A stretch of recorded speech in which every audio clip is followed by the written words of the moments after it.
Hello and welcome to our program. ISO 9000 is a series of standards developed and published by the International Organization for Standardization. These define, establish, and maintain a quality management system for any organization. These standards provide a quality management system to organizations that want to ensure that their products and services consistently meet customers' requirements and that quality is continually improved.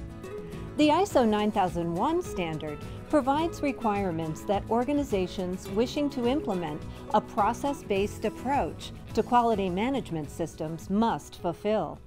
For further information about ISO 9001, please contact the ISO Consultation Division, the VA's source for guidance and education about the ISO 9001 standard. Contact icd@va.gov. In this module, we'll be focusing on the required procedure, control of non-conforming product.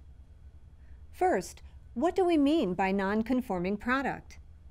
An easy way to describe non-conforming product is to think about a physical product where one or more characteristics of the product fails or deviates from a specific customer requirement.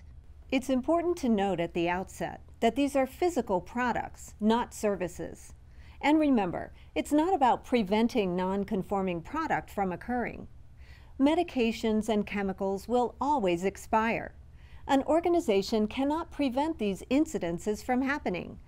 What an organization can do is identify and control these products to ensure they are removed from the stream of patient care and properly addressed. It's crucial that employees know who to contact when a product is suspect or discovered to be non-conforming. According to the ISO 9001 standard, an organization must ensure that products that do not meet product customer requirements are identified and controlled to prevent unintended use or delivery.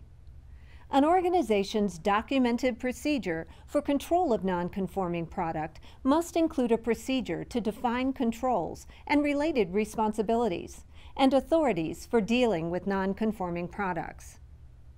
In addition, control of non-conforming product requires that the organization take one or more of the following actions. Eliminate the detected non-conformity. Fix it. Authorize the product's use, release, or acceptance under concession by a relevant authority. Obtain permission to use it. Prevent its original intended use. Discard or return it. Follow recall procedures if product is already in use. Recall it. And finally, corrected non-conformances have to be verified to ensure they conform to customer or regulatory requirements. Records needed for non-conformances include a description of the non-conformity, any actions taken, or written permissions to use the product. Now, what do we mean by suspect? If we don't know for certain that a product is good, it's considered suspect. Products like blood, tissue, medications, food, and chemicals are great examples of items that can become non-conforming. Each of these products can expire or become unsafe for patient care. Let's talk about how to identify and control suspect products so we don't end up using them in the hospital or work areas. Let's use sterile water as an example.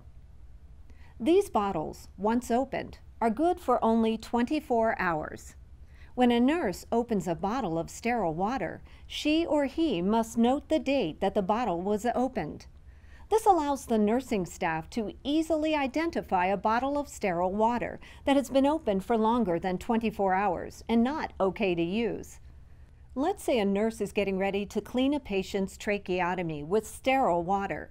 Good morning, Mr. Moore. How you feeling today? Good?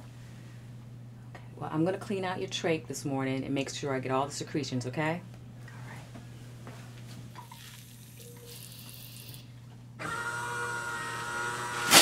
She notices the date on the bottle is smeared and cannot be read, thus making it impossible to know when the bottle expires. A hospital with an ISO 9001 culture will look at the sterile water bottle as suspect because it can't determine for certain if it is safe to use for a patient. Let's continue our scenario with the nurse placing the bottle off to the side until it can be disposed of properly. After a long shift, the nurse forgot about the suspect bottle of sterile water, and it remained where she left it.